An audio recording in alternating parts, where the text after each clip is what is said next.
أعوذ بالله من الشيطان الرجيم.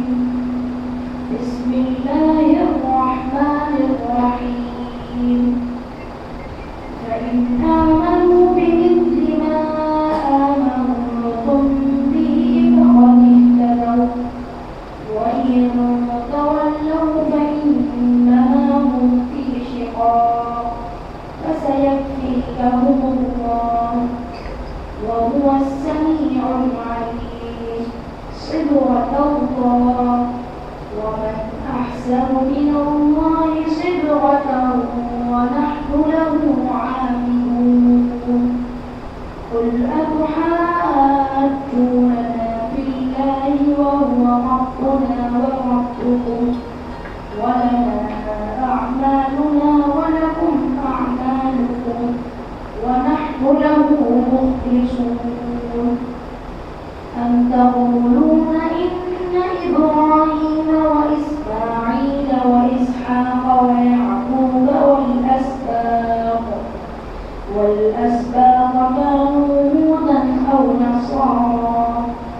قل أأنتم أعلم أم الله؟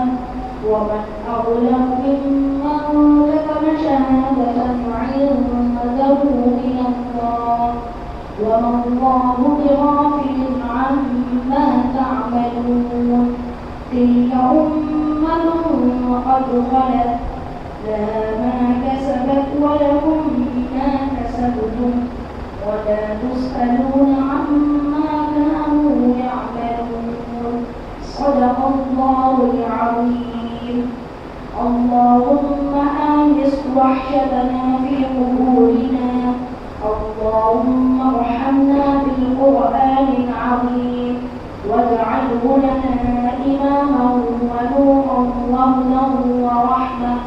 اللهم ذكرنا منه ما نسينا وعلمنا منه ما جهلنا وارزقنا تلاوته آناء الليل وآناء النهار واجعله لنا حجة يا رب العالمين.